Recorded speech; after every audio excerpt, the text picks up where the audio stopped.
This is gonna be bad. The stereotype that men are smarter than women has a long history, but in the battle of the sexes, who actually has the superior intellect when it comes down to it? I don't think that's a helpful way to think about it in any way. You're arbitrarily taking like 50% of the population and pitting them against the other in terms of intelligence when there are a variety of like social factors that are going to go into this. It doesn't help to say that biologically one or the other is smarter. That's not a helpful. I also don't necessarily believe in generalized intelligence as a metric. Like Ben Carson's a good example. Ben Carson, one of the best, if not the best neurosurgeon on the planet, but he's like an idiot at other things. So, I don't know. Are boys smarter than girls? Early studies showed that male brains are 8 to 13% larger in volume than female brains. However, this has since been attributed to differences in body size. They're claiming that, sure, men's brains are bigger than women's, but that's just because they're bigger than women anyway. It's all about size, and yeah, they have more gray matter, but... Yeah, from what I understand, and I could be wrong on this, but from what I understand, intelligence is more a relation of correlated to brain size as a proportion to the rest of your body. Like, T-Rexes were really, really big with tiny brains relative to their bodies, so they weren't super smart, you know? And you see this in a lot of animals today. Like, you can be an intelligent animal and still have a relatively small brain. It's just that the brain needs to be large enough relative to the rest of your body size, you know? Humans have really, really big brains relative to our body mass. Like, a great deal of our energy goes into making our brains function. It's why we're so smart relative to other animals. Women have more white matter, and it doesn't even matter. There's no intelligence differences. And this is where they make a fatal mistake. They have actually... Thank you to Alex11777 for following. Asserted something that can be demonstrably proven or disproven. So let's move forward and disprove this bull. Oh no, are we gonna measure the bones? Hold on.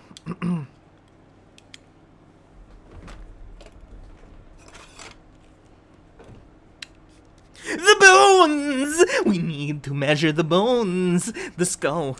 It's 130 millimeters. Oh, the bones. If we measure the bones, then we can understand the intelligence of the creature, because the sweet, sweet thought meats reside within the bones.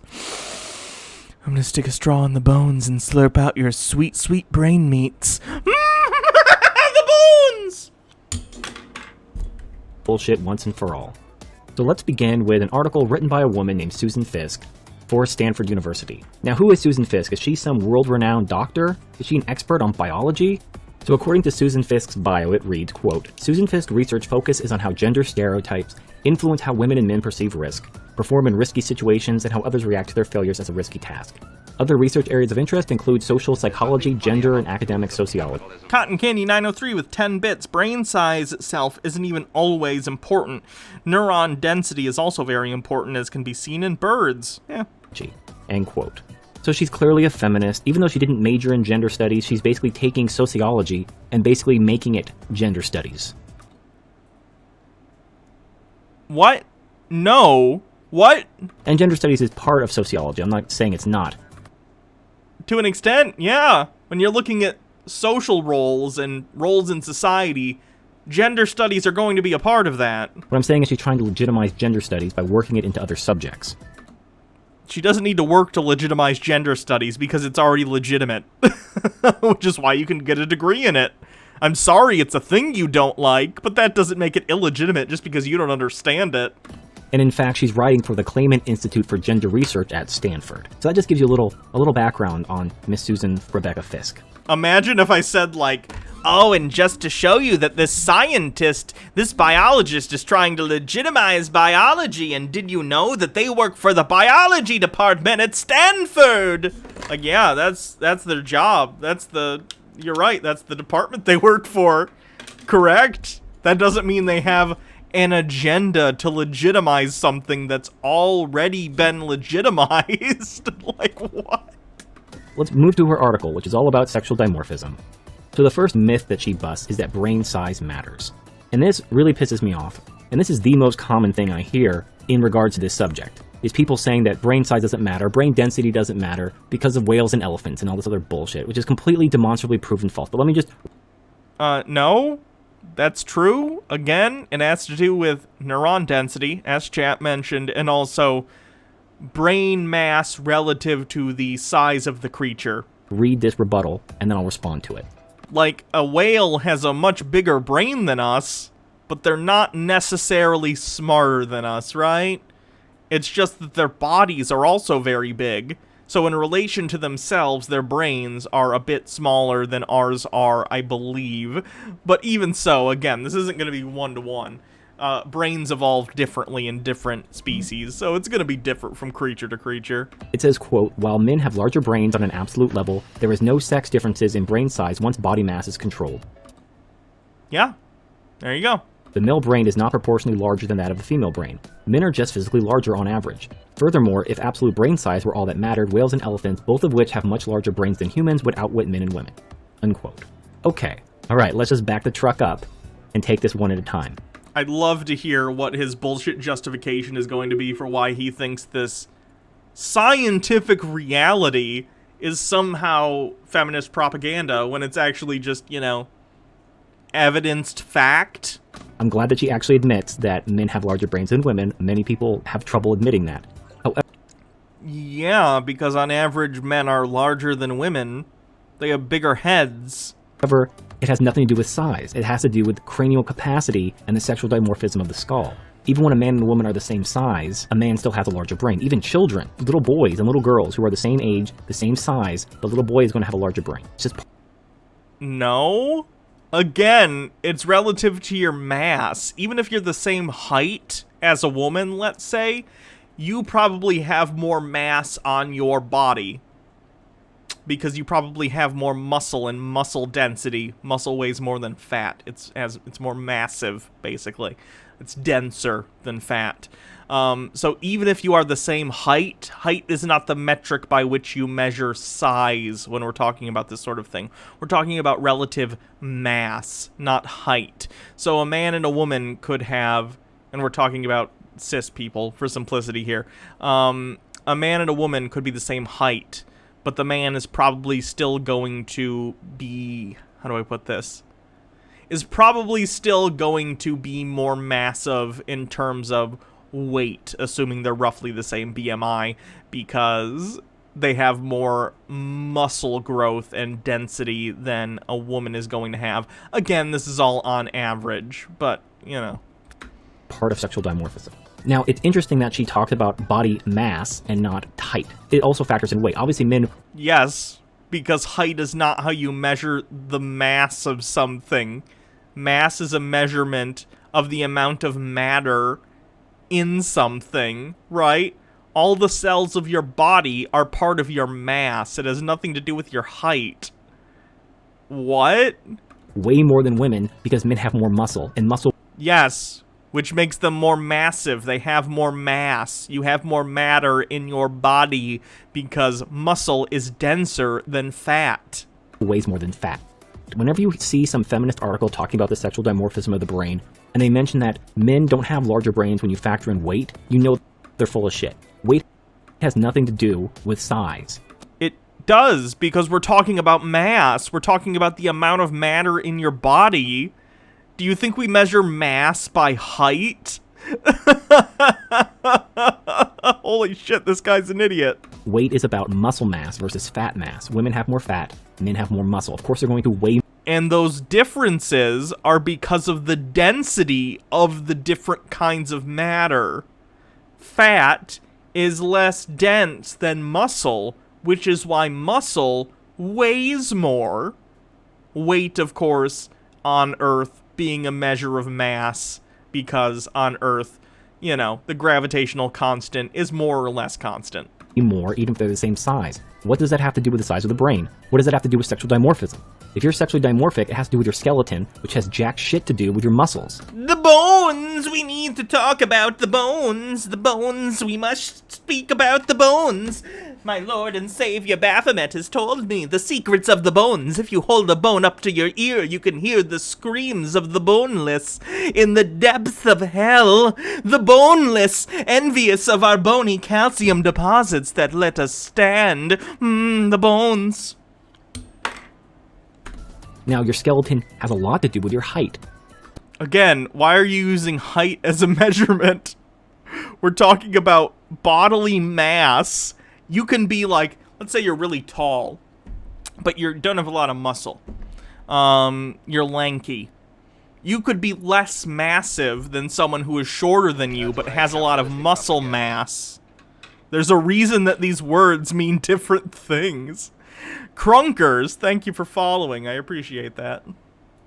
You can't be taller than your skeleton, so that's the important thing. However, when you factor... You can't be taller than your skeleton. Everyone is taller than their skeleton, at least by a little bit, because on the outside of your skeleton, ideally, you're gonna have some skin, right?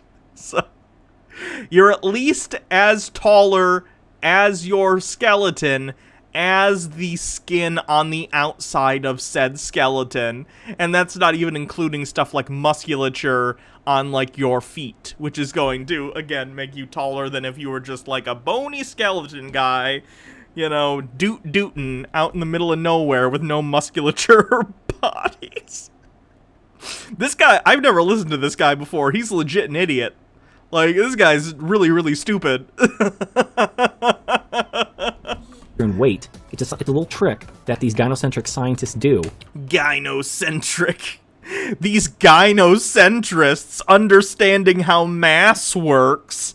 Isaac Newton, that fucking gynocentrist cuck. To try to compensate for women's objectively smaller brains, even when they are the same height as a man. Height is not mass, it's height. That's why there's different words for those two things. Imagine if you go somewhere and you're like, what's the like, imagine that you're at the grocery store, right? And, you know, you buy, you know, fruit or whatever in bulk. You're gonna have to, like, weigh it, right? And that's what they sell it by, is the weight. Imagine if you went up to the counter and they're like, how much did that weigh? Because let's say you didn't put the sticker or whatever on it that says, you know, the weight after you weigh it. And you go and you take out your ruler and you go, it's this many centimeters tall. It's like, well, that doesn't give us the information we need. That's not its mass. That's its height. Those are two different things. I'm not even mad about this. This guy's legit just really, really stupid. And I find it funny that, like, his argumentation is awful. And people on BitChute are like, yeah, height's the same thing as mass, right? Not a lot of people who understand science on BitChute. What a shock. By factoring muscle mass. Of course, men, because of testosterone, are going to have muscle. We naturally produce a performance-enhancing drug. Yeah, so you have more muscle mass, meaning you have more mass in your body, so you're going to have a larger brain. Anyway, so men actually... If men and women, even the ones who were the same height, had the same size brain, then men would have the smaller brains relative to their mass. Because you have a larger brain because you have more mass. God. They do have larger brains than women, even when they're the same height, even when they're the children and haven't even reached puberty yet. Height isn't mass. Height isn't mass! How many times can I say this? Women's brains have more gyrification or brain folding, and as a result, a greater cortical surface area. Besides, bigger isn't always better. Sperm whales, elephants, and dolphins all have larger brains than humans, and while they are smart, their cognitive abilities are less than our own. Now, the second thing these scientists do to downplay the female's inferior-sized brain is they compare it to whales and elephants, saying, well, if brain size was that mattered, why are whales and elephants not as smart as humans? Yeah. It's because of their relative brain size to their mass, which is the same in humans. Well, clearly it has something to do with both the neocortex, which I'll get into in a minute, but I also want to talk about the actual percentage of the brain size in comparison to the body size. Correct. You get it, but then you, in humans, for some reason, start deciding to use height as a measurement of mass, when they're not the same thing. So a sperm whale has the largest brain in the animal kingdom. The brain weighs 18 pounds, but only makes up 0.02% of total body mass. An elephant's brain weighs 12 pounds, but its brain only makes up 0.1% of its mass. Now a dolphin is pretty good. A dolphin's brain weighs 3.5 pounds and makes up 1.19% of its total body mass. Noodles Lolcat with the cleanse. Alright, we're gonna watch a cleanse after this one. Oh, God. Oh, no. I think we watched this before. Even atheists acknowledge, I'm God? That We've watched this before. It's funny, though. Meanwhile, a human being's brain weighs about 3.1 pounds and makes up 2.1% of total body mass. Yeah. So it's not just brain size, it's also proportional to the total body mass of the animal. Correct. You're correct. That's exactly what it is. It's proportional to the mass of the creature.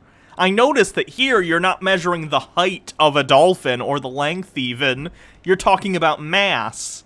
Because mass is different than height, which you seem to understand in animals, but when you apply the same thing to humans, you all of a sudden think that height is the same thing as mass, when they're not. Now, some people point out, like, well, humans don't even have the greatest proportional body mass relative to their brain size, because what about mice? They have really small bodies, and their brains are pretty big in comparison to their bodies. That's true. Now we have to talk about something called the neocortex, which is the part of the brain that makes human beings different from other animals. I mean, I think that's probably simplifying it. I'm no neuroscientist or neurobiologist, so I'm not going to say I know, but I'd imagine there's quite a variety of factors that make human brains different than a lot of other animals. Now, when you look at a picture of a brain, you see all these wrinkles and ridges and valleys and stuff like that. Those actually increase the area of the neocortex. Animals, very simple mammals like mice, have very smooth neocortexes, whereas the more advanced animals have very wrinkled neocortexes, which increases the surface area, which we've already discussed. Women have more wrinkles, causing them to have more surface area than men. So this was already discussed, right? Cotton Candy 903 with 10 bits. He's reaching so hard. I know, I don't know why he made a video about this, because he's illustrating the exact point that the person he's trying to debunk was making. Increases its area without actually increasing its mass. Yeah. Which they already said women have more wrinkly brains than men, so they have a higher surface area. It's a lot like wrinkling up a piece of paper, making a ball out of it. You can pack more information into a smaller area by squishing it together, which would produce these wrinkles. And to give you an example of how important the neocortex is to the human brain, the neocortex is 76% of the human brain's volume. 76%. When you have a less developed neocortex, like say in a mouse, they're not going to be intelligent. They don't have that sort of development in the neocortex. I mean, mice are relatively intelligent. What do you mean by intelligent? You can't compare a mouse to, like, a human being, but in terms of, like, mammals, they're alright. They can learn tasks and stuff. The cortex is essential. So you have brain size, you have brain density, and you have the neocortex. You really are left with only humans. Humans have the largest proportional brain to their body mass. They have the neocortex, which makes up 76% of the brain volume. And this is demonstrably proven by looking at what humans do. I mean, I was reading this one article. I really wish I didn't lose it. Maybe I'll look for it again and put it in the comments. But it was talking about the difference in the male brain and the female brain is only about the volume of a bar of soap. And I'm like, only a bar of soap? Can you imagine someone taking an ice cream scoop to your brain, scooping out part of your brain large enough to be a bar of soap? That's not what it is, though. You're not taking a scoop out. They're talking about the mass difference, which, again, because men have an average higher mass than women, is expected. Sexual dimorphism does not only apply to the brain, but also the masses of the bodies of people who are sexually dimorphic, men and women, right? So, men have higher mass, therefore they have more massive brains. Blue Gaming, thanks for subscribing with Twitch Prime. I appreciate that. And then you would just be just as smart as you were before. You would suffer no negative consequences. This is like when anti-vaxxers say something along the lines of, you wouldn't inject your child with, like, aluminum oxide, would you? And it's like, well, no, but just because something's in a vaccine doesn't mean that it's the same as you randomly, as a non-informed person, injecting it as the same thing. Someone having a brain, because they are less massive, developed, normal development, but having less mass than someone else's brain is not the same as literally taking an ice cream scoop and scooping out part of it. They're both fully developed brains. One just is bigger because it has to compensate for how much more massive the person in which it resides is. Noodles Lolcat with 5 bits. You watched a different one. This one came out 2 days ago. Hold on.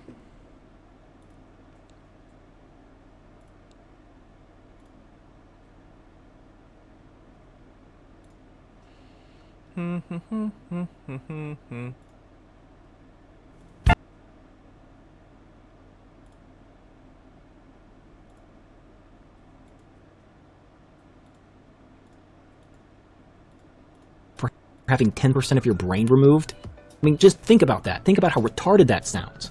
Oh god, of course he's using the R word too. Maybe chill out on that. That'd be great.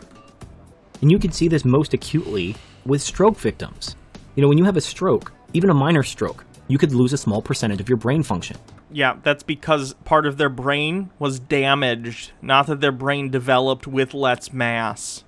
You understand the difference between those two things? Because there's a difference. You could lose your ability to speak, listen, read, write, deal with numbers, understand speech. These are serious problems. Now, women have... Right, because specific areas of the brain that were already developed to do those things were damaged, leaving you with no alternative means, right?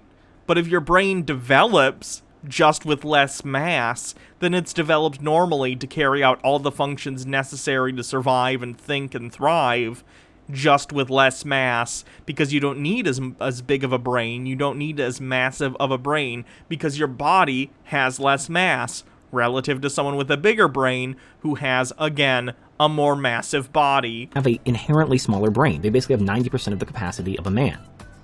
And we're somehow not supposed to believe that this has any effect on their ability to reason. Correct, because it was already explained to you that it's about relative mass, and that women have more surface area on their brains. That was already explained. This has no bearing on their intelligence. Correct, because of the reasons I just mentioned, and reasons you covered yourself, so I don't get what you don't get. It's just this random thing that doesn't really matter, and it's only because men are bigger and has nothing to do with anything else, when that's clearly not true. I mean, it is, though? It is. It's demonstrably untrue. No. In fact, you've demonstrated the opposite.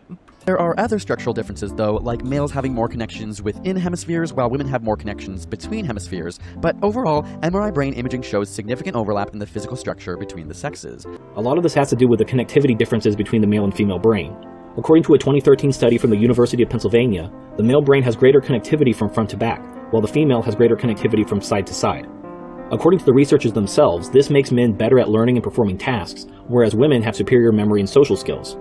A telling but unintentional quote from the study is that there were fewer differences in the connectivity in children younger than 13, but the differences were more pronounced in adolescents ages 14 to 17 and in adults older than 17. So again, we see that these variations are the results of the developmental differences between boys and girls. Once the male brain reaches its peak development around age 15, it functions differently from the female brain, and studies show that adult men have higher IQs and blow women right out of the water in subjects like math and science.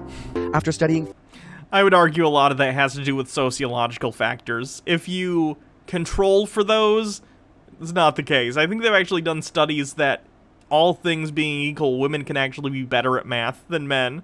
I think it can be about even, but like, again, a lot of these things are sociological. You need to control for that stuff. 1,400 brains in comparing the sexes, researchers found that mostly all men and women show a mosaic of female and male typical structures in the brain.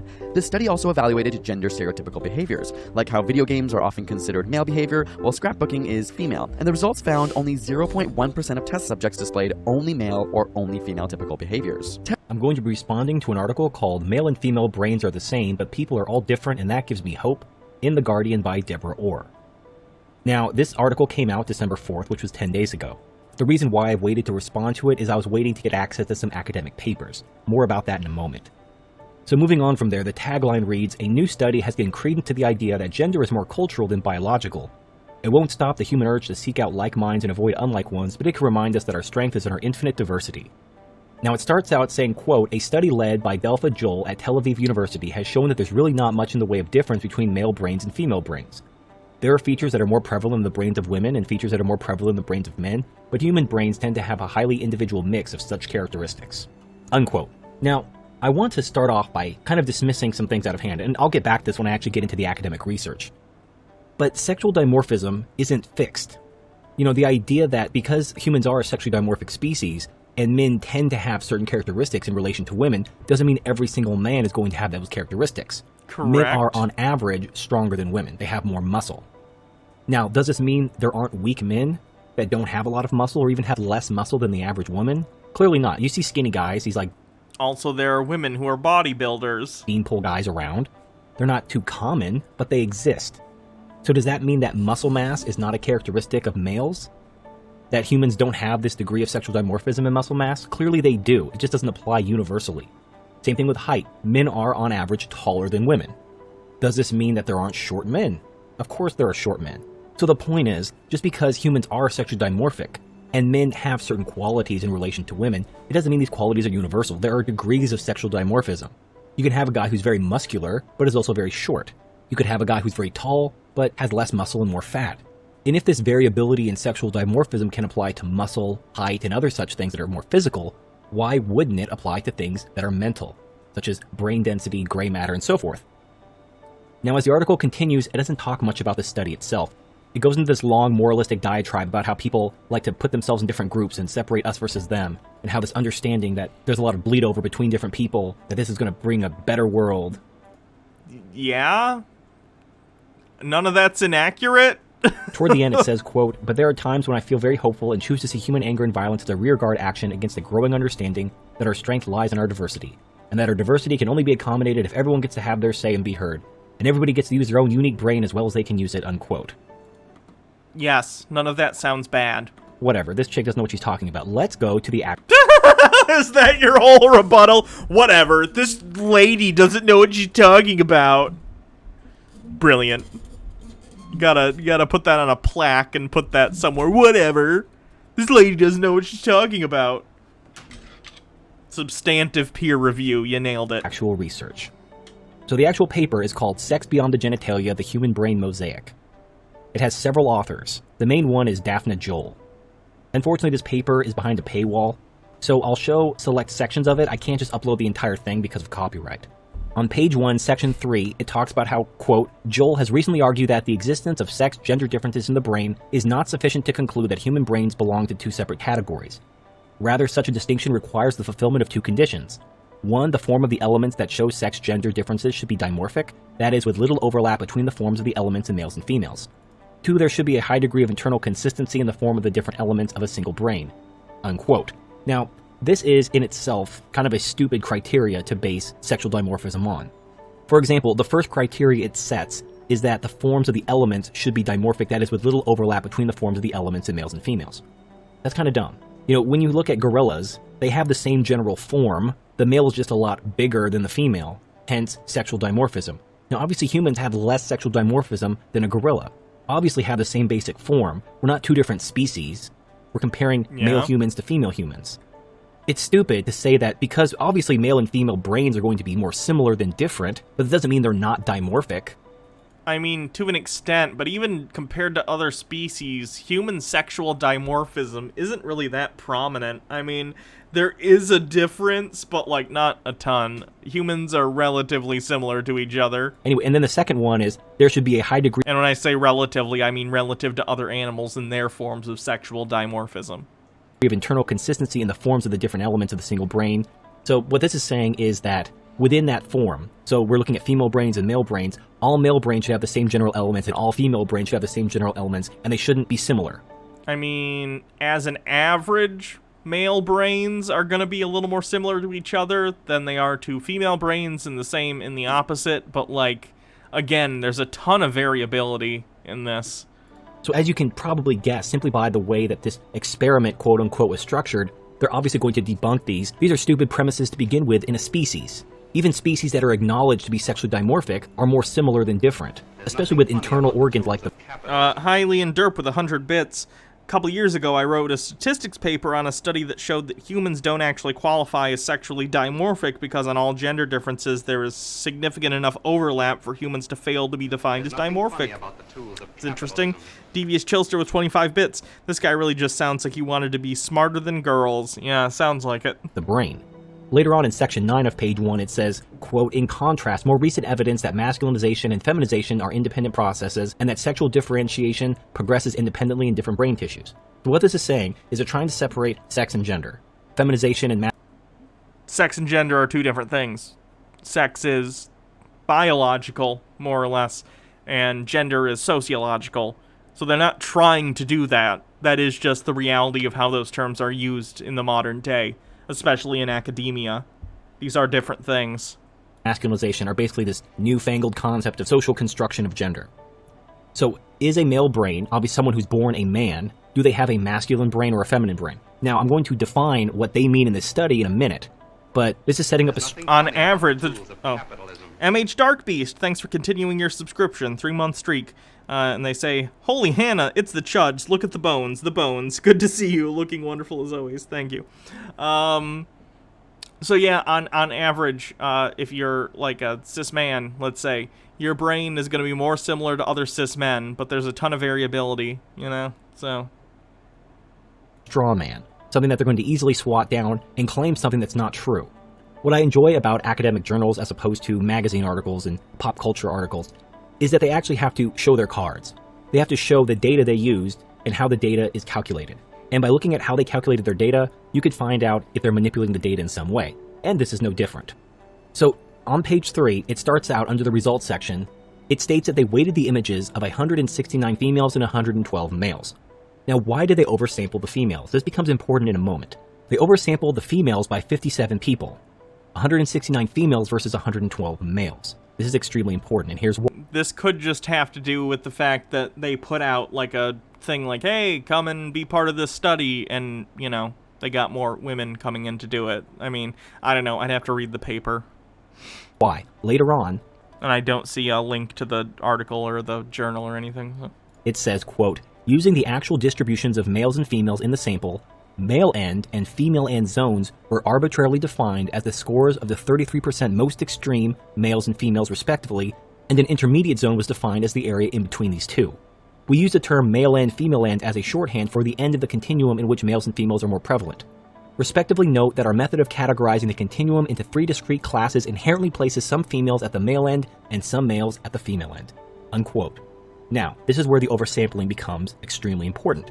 What they've done, so they've oversampled the women, and then taken the results and broken them up into the top 33% and the bottom 33% and the middle 33%.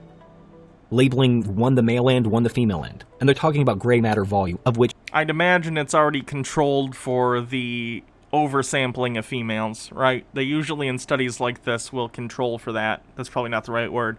They'll effectively, you know, account for the fact that they've oversampled and... What's the word I'm thinking of? Chat, help me out. Do you know the word I'm thinking of? I can't put my finger on it.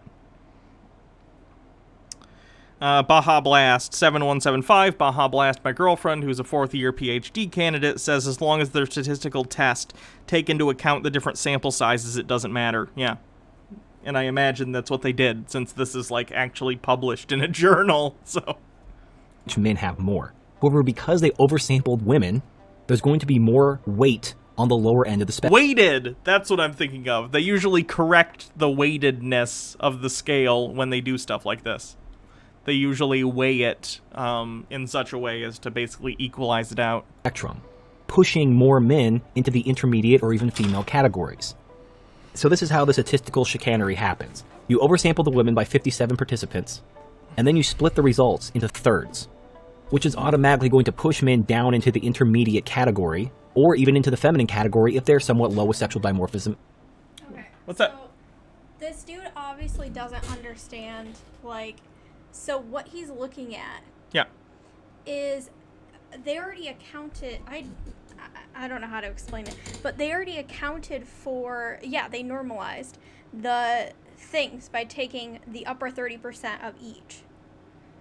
Like, it's percentages at that point. It's just ratios. So doing ratios kind of accounts for the difference in population. It doesn't surprise me because he doesn't seem to understand the difference between height and mass. So, What? Did you see earlier in the video? No, I was giving Lupine her eye drops. Oh, he was basically like, he was talking about the fact that in terms of like sexual dimorphism, women's brains will tend to be smaller, but this is accounted for by the fact that women are less massive relative to men, and usually brain size is relative to your mass, right? So women on average will have smaller brains than men, but they'll also have less mass. Yeah. That's true. But he's saying, like, but if you took a man and a woman who are the same height, then the woman will still have a smaller brain. And it's like, well, height isn't mass, right? On average, the man's going to have more musculature anyway, which is going to be denser than fat. He's going to be more massive. Yeah, but that doesn't, like, he didn't even give a citation for that. If you take a man and a woman that weigh the same amount, yeah, their brains probably aren't smaller. I don't have any stats for that, but just, you know, an educated guess. Right, it's just weird to me that he specifically was, like, talking about height, as if it's the same thing as mass. Very strange. To begin with. Now, what's interesting is despite I'm almost done, by the way. Once I'm done with this video, I'm probably going to do a cleanse, then I'll be done. Oh, just stay as long as you want. I'm playing Skyrim. Okay. Tentacle Todd, thanks for the 700 bits. I appreciate that. You've been an absolute delight during what has been a pretty shitty week for me. Thank you. Lots of love to both you and Baja. Well, I'm sorry you've been having a bad week. I'm glad we could entertain you a bit. Thank you. I'm sorry you're having a bad week. Yeah. Chat supports you, and we support you. And he also understood it was relative to mass when he talked about animals, but he didn't apply the same thing to humans. Humans don't have mass. True. That's why I can fly. Well, you can't tell that secret. Funny about the tools of capitalism. People can fly. I know. It is a secret. Whoopsie. Dude spanking dudes with 3 bits. Jesus Christ, I wanted to jump into BitChute because YouTube sucks, but Jesus, it's all Nazis and chuds and stuff. Yeah. BitChute's bad. If you're not, like, literally a Nazi or a chud, BitChute is awful. Don't go there. Or if you're me, where you're looking at these videos and talking about how silly they are. this manipulation, the results are somewhat consistent with what you would expect had these manipulations not occurred. For example, if you look at page 3, and I'll post a small clip of the page of what I'm talking about, you can see that there are distinct differences between males and females despite the manipulation. This is especially prevalent in figure E, which shows the brain scans of the males and females. Now, if you look at the pink versus the blue and the white, the blue represents the male end, the pink represents the female end, and the white represents the intermediate. You can still see that while there... Devious Chillstro, 25 bits. Hannah, you're going to give Hans Wormhat ideas about the transes. Good. There are specks of blue in the female, and there's significantly more specks of pink in the male. There are distinct differences. The females are clearly pink, and the males are clearly blue. This is also very evident in figure F, which shows a scattergram of males and females, males being green and females being red. You can see on the left vertical side the males, and then you can see on the bottom horizontal side the females. You can see at the bottom there are some green in the female end, and you can see there's some variation in the middle. But you can clearly see a norm being generated despite the females being oversampled and arbitrarily divided into thirds. No? Again, Baja was just in here. Again, 4th year PhD candidate in fucking biology. Already corrected. Now, if you go to page 4, and it actually lists the individual samples used in this study, you can see they're all over the place. In fact, the Rothers and Reese sample is almost completely split between men and women. But at the end of the day, individual variation isn't that controversial of a subject. You know, we see weak men, we see short men. Why not see men with less gray matter than the average?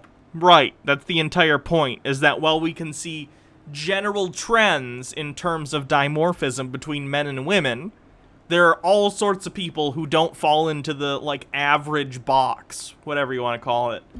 So, as a indicator of actual intelligence, or anything else for that matter, it's not helpful when talking about individuals. I mean, there's going to be variation between men and women. Can you get a link to the video so you can find the paper? I mean, sure, I'll link it, but he doesn't have any sources or anything, so. Going to be variation between individual men. Sexual dimorphism, and especially degrees of sexual dimorphism, affect a lot of things. In fact, I've talked about this before. What's interesting is, despite the manipulation of the statistics and the oversampling of women and the arbitrary splitting of the different thirds, you still see men Why is appearing it in one spectrum arbitrary? and women What do you appearing mean in another spectrum on arbitrary? It's a average. way of kind of showing, like, top third, bottom third, middle third, right? Although there are individuals that are kind of in the middle. But that middle is, by their own words, arbitrary. They say, once again, and I quote, "The actual distributions of males and females in the sample, male end and female end zones, were arbitrarily defined at the scores of the 33% most extreme males and females respectively." Correct. They've said this, right? That's how studies work. They explain that. They're saying, we've decided, they could have done like top 25%, bottom 25%, and then the middle, which is the rest, right? But they chose thirds. That's what they chose. They could have split it down the middle. When they say arbitrary, they're drawing these lines so that they can make comparisons, right? You could do the same thing and then divide it however you want to do it to be more precise if you want to do in like sixths or like something else, but like nonetheless, it's what they said they're doing. I don't understand what your issue with it is. And an intermediate zone was defined as the area in between. Baja Blast says you always have to use arbitrary cutoffs, like, dude, yeah. Between those two. So basically they just took the sample, which was oversampling women, declared that this third were the male side and this third were the female side, and then at the end they say, note that our method of categorizing the continuum into 3 distinct classes inherently places some females at the male end and some males at the female end. So it's worthless. No, it's not. Just because you don't understand it doesn't mean it's worthless. You don't have a PhD. Of course you don't understand it. I'm not even going to pretend I entirely understand it. I don't have a fucking PhD. I don't have an undergrad degree. For fuck's sake. Stop talking like you know better than actual scientists who do studies. That doesn't prove that men and women are a social construct. It only proves that you could take samples, arbitrarily define them, and even despite all this manipulation, men have male brains, for lack of a better word. Tests on intelligence find similar results, with major IQ studies showing negligible or no sex differences in general intelligence, but do show women having stronger verbal abilities while men show stronger visual spatial abilities. Interestingly, studies show more male variance in tests, with their scores being both the worst and the best. One meta-analysis of 22 studies did find men to be 3.3 to 5.5 IQ points above women, but this study has been called into question by academics who found the methodology flawed. Because of studies which have shown that while the smartest people are indeed men, the genders lie on a bell curve, with men making up the extremes on both ends, and women making up the population closest to the mean. In this way, both genders are said to be mentally equal, with men making up the smartest and dumbest among us, and women clustered in the middle. Some have gone on to say that the average woman is smarter than the average man, and it is only at the higher ends that men appear to be smarter. All of that is a deliberate lie. The studies used were deliberately structured to handicap men, or specifically, young boys, in favor of young girls, because there's a brief window between the ages of 11 and 15 wherein girls have a developmental advantage over boys due to their lower brain density. Oh god. You don't have to take my word for it. The studies themselves admit that the entire population used in the study consisted of either 11-year-olds, in the case of the... This is a study from Scotland in 1932. What? 1932 Scottish... I guarantee there are more recent studies to fucking look at. What are you talking about? Mental survey, or 13-year-olds in the 1971 study by Vanderbilt University, known as the Study of Mathematically Precocious Youth. These studies in 1932 and 1971, looking at 11 and 13-year-olds respectively. Okay, so one was from 71, which is still 50 years ago? Make up the entirety of the science behind the bell curve graphs that I'm sure you've all seen that seek to explain that women are smarter. Especially considering in the 30s and even up into the 70s, I'd imagine women weren't getting as good of an education as men. Than men on average, while allowing that the smartest people are men. There have been follow-up studies based on the 1971 study and 1997 and 2006, which I'll talk about later, but I bring it up here because even modern studies use the data from the 1971 study. Why is looking at 11 or 13-year-olds problematic? Well, to answer that question, let's look at a 2007 study from the National Institute of Mental Health that looked at the sexual dimorphism of brain development during childhood and adolescence. Okay, but you could find a study that involves adults. Studies on adults and their IQ are also done. It's very strange that you've picked this specific topic, Cotton Candy 903 with 10 bits, or maybe intelligence just simply varies between individuals and has nothing to do with their sex. Gee, that can't be it, can it? For some weird Chud reason. The study measured the same children, made up of 178 girls and 209 boys, from the age of 7 through the age of 19, and tracked their brain development over the entirety of adolescence, and they made some interesting discoveries that I'll share with you. Total cerebral volume was about 10% larger in males on average. Cerebral volume peaked in females at the age of 10.5 on average. Cerebral volume peaked in males at the age of 14.5 on average. Again, though, their relative mass relative to their body size is about the same. Cerebral size decline was more pronounced in females than males after the peak. For clarification, again, because men, after puberty, begin to develop more muscle mass and tend to broaden in, like, their shoulders and stuff. Total brain volume was calculated as the sum volumes of gray matter, white matter, and lateral ventricles. So males have 10% larger brains than females. In fact, the male brain contains more volume at all ages, starting at around age 1, and becoming more pronounced during and after adolescence. However, what is really important are the ages of peak development. Females reach their peak at about the age of 11, while boys don't reach their peak until the age of 15. Meanwhile, these studies that supposedly prove that men and women are equal focus on children age 11 or 13. Both of these landmark studies were conducted deliberately during the very window wherein females would enjoy a temporary advantage over males due to their earlier peak development. I very much doubt in the 1930s in Scotland someone devised a study to make women and men appear... Oh, God. As a reminder, or in case you live... You know, World War II hasn't happened yet. Suffrage in the United States only happened 10 years ago. Let's try and conduct a study and falsify data to try and make it look like women are smarter than men. That's the dumbest thing I've ever fucking heard. Live outside the United States. They could have easily conducted this study on teenagers as old as 17 that were... I guarantee those studies exist. I don't know. Let's look at studies on IQ.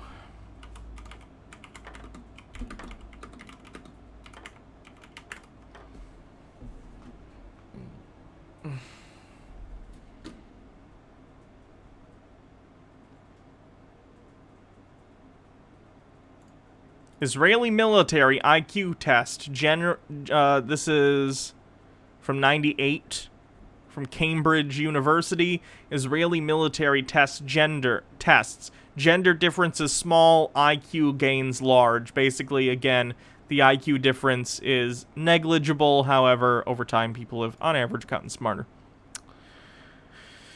And that one's from 98.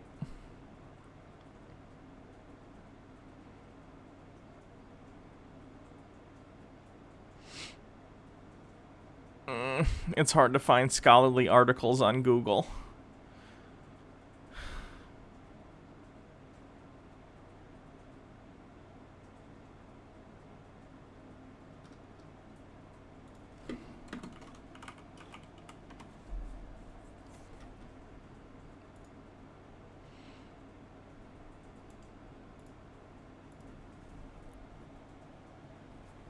Relationship between muscle mass and muscle strength and the impact of comorbidities.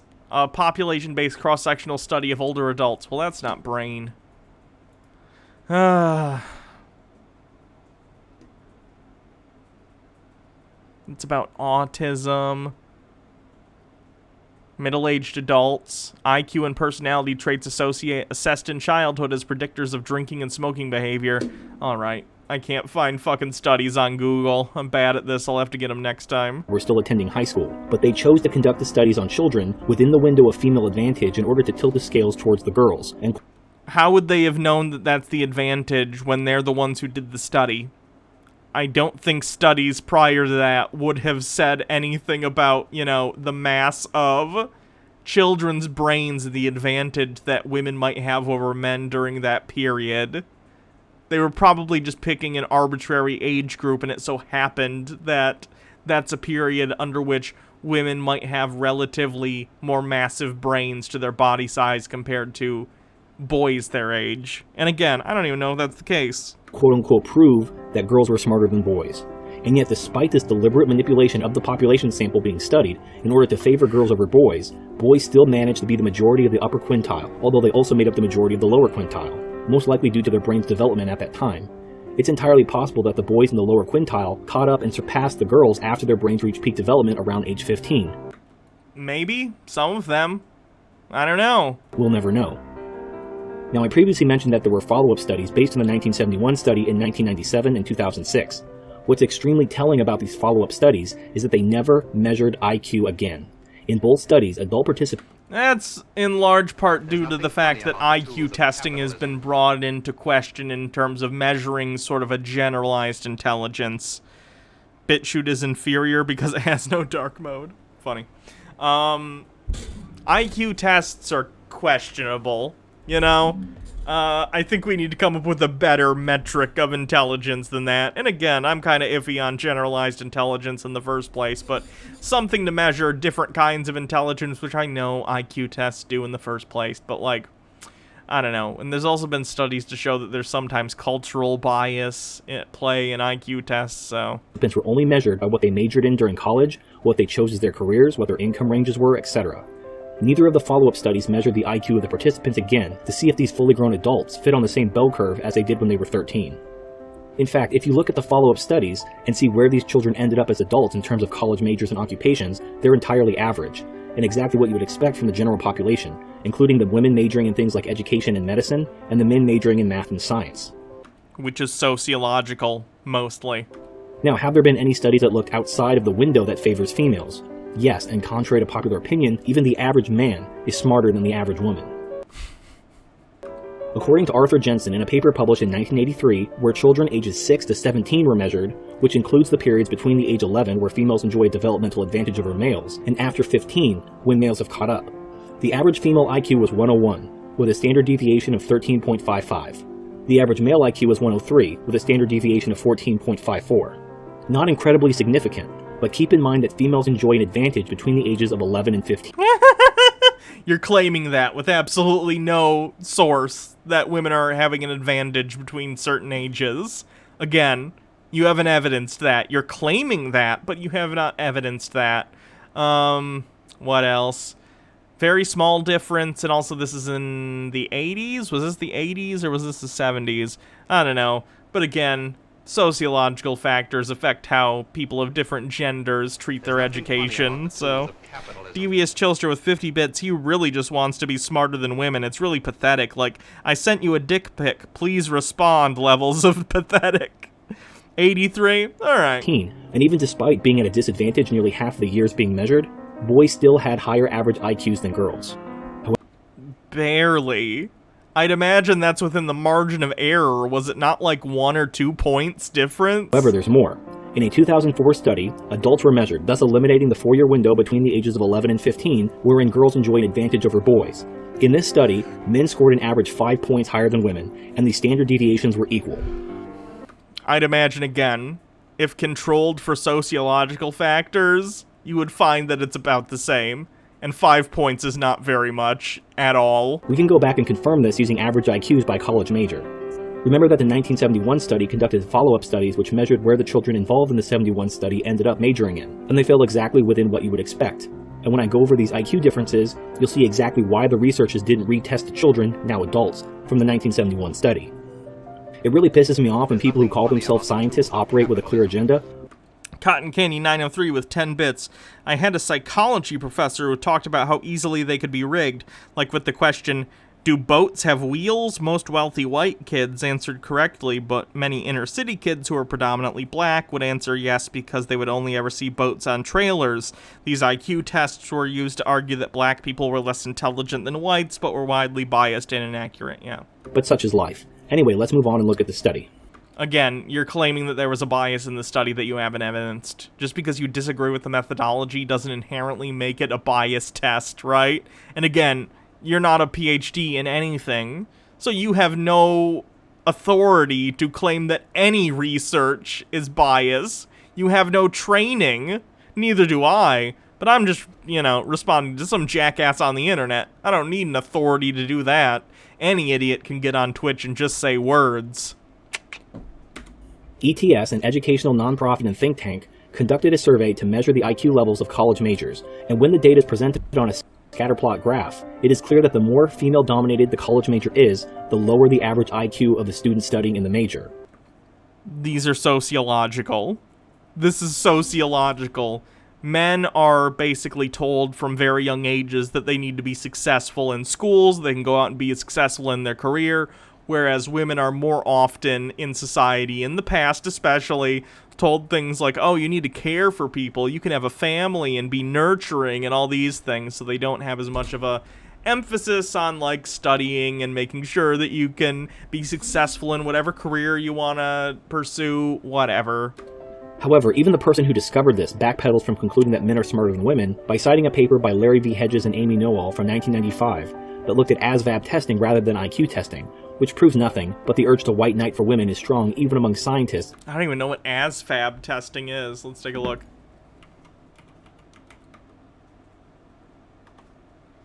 Oh, ASVAB. There we go. Oh, Armed Services Vocational Aptitude and Battery Test. Okay. It's like the thing that you take when you're looking to get into the military to decide what branch or what specific thing you should go to in the military. With the data staring them straight in the face. Now, I accessed this paper using my university library, but I can't link to it directly, but it'll provide a screen cap of the relevant chart that compared ASVAB subjects using male and female test scores along with the variation. Unsurprisingly, men scored higher in math and science, and women scored higher in reading and writing. Doesn't that mean men and women are equal? No, it doesn't. Men have objectively higher IQs on average, and much higher IQs at the high end than women. The average that you cited was like 5 IQ points at the most, which I would argue is completely due to sociological factors. You can disagree with me, but you haven't really provided any sources to your claim that it's specifically biological in nature and not sociological, so I guess we're just two idiots on the internet saying words at each other. I'm not saying reading and writing aren't important, but they don't somehow make women with lower IQs equally smart as men. In academic performance of language, math, and science, women consistently receive better grades in 70% of nations. But on SAT testing in the US, men score 33 points higher in math and science. Other tests like the Program for International Student Assessment show both sexes performing equally in several countries, with girls performing better in some, like Iceland, suggesting cultural and environmental differences and not necessarily biological differences at play. There you go. That's reasonable. The fact that you can look at these things in different countries and get different results means that these are sociological and cultural factors, not biological ones. Now this is where the bullshit starts. So the question then becomes, do women really outperform men in high school? The answer is yes, but there's reasons why. So I'd like to link to another article from The Atlantic. Oh, now is he going to claim sociological factors? Now that he's at the disadvantage? Seems pretty hypocritical, but okay. Called Why Girls Tend to Get Better Grades Than Boys Do. And you can read the article yourself, I'm just going to paraphrase. Basically, in recent history, school has gone from emphasizing test-taking to emphasizing homework and organization. Now, boys do better on tests, vastly better than girls. But girls do better at getting their homework done and that sort of thing. So the school... Which would be more akin to doing work in the real world. So you're saying men are inherently worse at doing actual work. Weird flex, but okay. Schools change the way the schools operate to benefit girls. And they explicitly say this. They did this because girls were falling behind and we need to make sure girls are succeeding and blah, blah, blah. So they changed the entire school system, the entire way grades are handed out, the entire way grades are given to de-emphasize form. Hey, turd flinging monkey, what sounds more like real world work? Looking at problems, applying your understanding to them, and organizing your life in such a way as to be able to tackle those problems in an efficient manner, like homework, or once a week getting a piece of paper with some questions on it, and then you answer those questions. It sounds like you would like the arbitrary behavior that benefits you, despite the fact that it's not applicable to how the real world works. Weren't you just bitching about bias before? Weird. Formal testing and to emphasize things like homework. Now, boys don't really care about homework as much as girls, but they do better on tests. So the entire school system has been changed to favor girls. Okay, then I guess we should teach boys to care about homework because it's important. Like, what? Is your argument here that boys are lazy? Because that's a fucked up thing to say about guys. Like, what? I'm going to quote one paragraph from this article. Quote, on the whole, boys approach schoolwork differently. They are more performance-oriented. Studying for and taking tests taps into their competitive instincts. For many boys, tests are quests that get their heart pounding. Doing well on them is a public demonstration of excellence and an occasion for a high five. I've never met a guy in school who was like that. The people who I saw care most about tests and stuff were mostly women. In contrast, Kenny Benson and some fellow academics provide evidence that the stress many girls experience in test situations can artificially lower their performance, giving a false reading of their true abilities. These researchers arrive at the following overarching conclusion. The testing situation may underestimate girls' abilities, but the classroom may underestimate boys' abilities. How about you teach men to care about their homework and how to organize their lives in a more efficient manner? That seems reasonable, because those are skills that are going to be more applicable to the real world than sitting in a room for an hour with a bunch of other people filling in little bubbles on a test sheet. Like, what? Like, hey, tests have their place. I get it. It's a way to gauge where you're at in terms of the knowledge. But if you think that's the end-all, be-all of how life works, you're out of your goddamn mind. Most of life is organizational.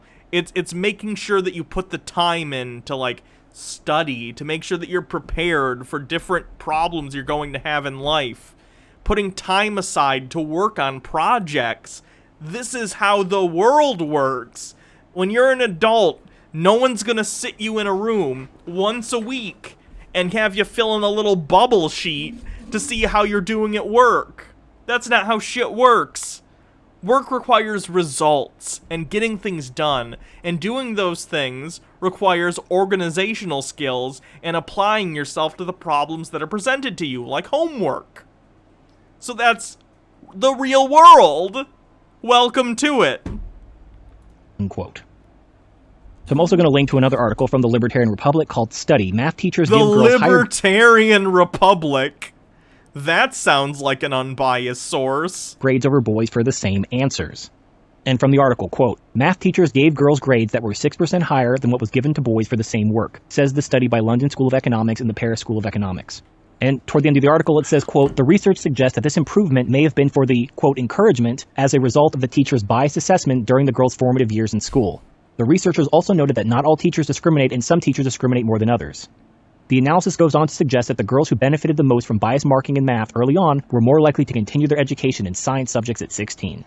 Quote, altogether, these results show that positively rewarding pupils has the potential to affect their progress in course choice, said the author. Unquote.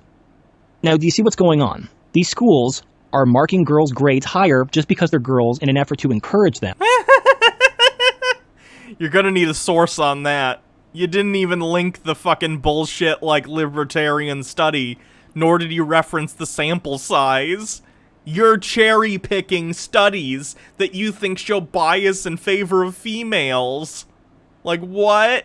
That's one study which you haven't even linked. Why should anyone take this assessment seriously?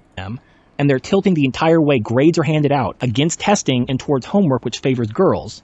And then this dickless has the balls to say that women are better than boys because they get higher grades. Of course they get fucking higher grades. The entire system... Wait, why did you blink the first one? Bleep the first one, but not the second one.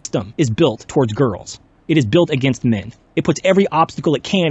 I don't like to have to do work. Why is the system weighted against me?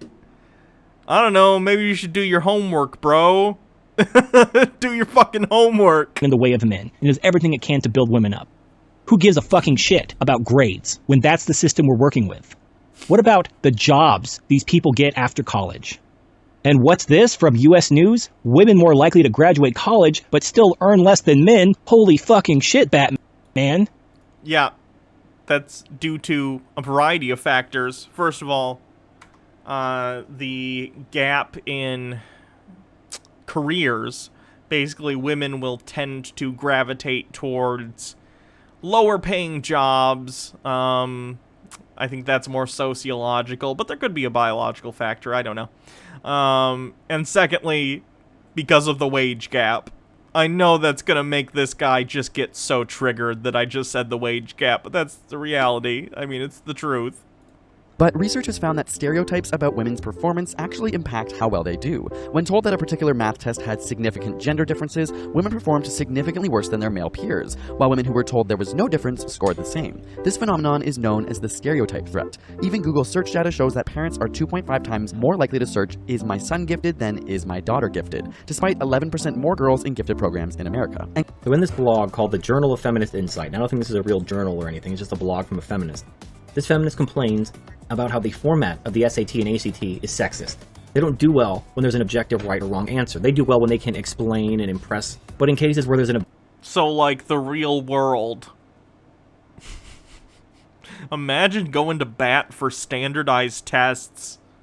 What a weird thing to care about. Objective right or wrong answer, like a multiple choice test, that's considered sexist because it doesn't play to a woman's strength to manipulate people. In another... Thinking about things is hard. Just tell me what the answer is. Jesus Christ, dude. Article titled Gender Bias in College Admissions Test by fairtest.org. It notes that women score 35 points lower than males in math, and 3 points lower in the verbal section. It's called a longitudinal study of sex differences in intelligence at ages 7, 11, and 16. Now, if you saw my previous video, you pretty much know what to expect. So here's the thing, even if you don't like my video... Wait, I thought you said they didn't do any studies that weren't in the 11 to 14 age group, but this one includes people who are up to 16. Did you forget that that's a claim you made earlier in the video? What? This is an academically sourced, peer-reviewed journal article with numerous citations, like at least 30 citations of previous articles. It uses a wide range of different... A longitudinal study of sex differences. Let's see. A longitudinal study of sex differences. That's right, capitalistic propaganda. Thank you to Candied Cyanide for following. Welcome to the stream. Longitudinal of different in intelligence is age 7. In intelligence at age 7. Let me see if I can find it.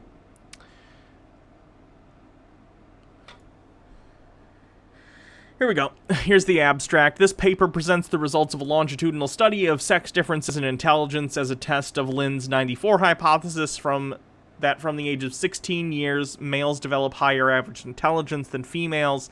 The results show that at the ages of 7 and 11, girls have an IQ advantage of approximately 1 IQ point, but at the age of 16 years, this changes in the same boys and girls to an IQ advantage of 1.8 IQ points for boys. Okay. I would argue, and again, bear in mind, I'm not a fucking sociologist. I don't know dick. But again, neither does this dude, which is why he gets me and not an actual PhD in sociology fucking talking about this with him. First of all, 1.8 points is like nothing. That's fucking nothing. The average IQ is like 100. So 1.8 points is nothing. And I would argue that, again, that 1.8 could be explained due to sociological factors, and the thing that you've already mentioned, that women aren't as good at test taking, maybe because of stress, I don't know, being put on the spot, I don't know. There might be sociological factors linked to why women have more trouble on tests. I genuinely don't know. But neither do you, so it's interesting that you made a whole 40-minute video about this that I have to come out and, like, call bullshit on, because we're just a bunch of jackasses with no degrees yelling at each other on the internet. The internet's very stupid. Ways to measure intelligence, not just one IQ test. And then it comes to the same conclusion. That boys, especially after puberty, are smarter than girls. 1.8 IQ points on average. 1.8. Not even a full 2 points. And there's not really a mystery why. It's just due to sexual dimorphism. Again, I like that in this case he didn't mention that it's 1.8 because that's so small of a difference that no one would fucking think that that's significant. I'd imagine if you give the same person back-to-back 2 different IQ tests, they might have a variability of more than 2 points. Like, just saying. You shouldn't feel bad about that. It's just the way nature made human beings. It's within So the margin of whole error. Sexual dimorphic denier thing is just really, really fucking stupid. To deny sexual dimorphism, to deny that men are smarter than women, isn't just a rejection of a study here and a study there. It's a rejection of observable reality all around you. You are literally dismissing your own eyes. No, not really. You're dismissing I can talk about anecdotes if we're going to do anecdotes. The smartest people I've ever known in my life were mostly women. Genuinely. In fairness, that's probably because I mostly had women friends throughout my life. Jake is the exception, not the rule. But, like, that's the case for me. So if we're just using anecdotes and pretending that they're evidence, then there you go. Observable reality. You're saying that all these things that you can see with your eyes and experience every day don't exist, and that only your ideology exists. So, if that's what you truly believe, you are insane. You literally think that height and mass are the same thing, you idiot. What are you talking about? You are a certified Looney Tune. So, I hope this clears things up. Once again, clearly size matters. If you have these vast differences in the SAT scores, in the IQ tests, in all objective observable testing. First of all, the SAT scores that you showed on average were not that different. It was like a 30-point difference. It was, hey, 30 points is 30 points, don't get me wrong, but again, you already cited studies that shows that women aren't as good at, like, test taking, sitting down and doing, like, an hour, 2-hour long, like, multiple choice test. That has nothing to do with generalized intelligence, which, again, I'm kind of iffy on in the first place. Anything that isn't subject to gynocentric manipulation demonstrates gynocentric manipulation. Women. So I'm curious to see what you'll come up with next to somehow deny reality. Thank you for watching, and I'll see you next time. Oh, God, this guy's awful. He's getting added to my regulars list. What an idiot. Wow, a whole 20,000 subscribers. BitChude's gonna destroy YouTube. Oh God, and he's been here for 2 years. Jesus. Anyway.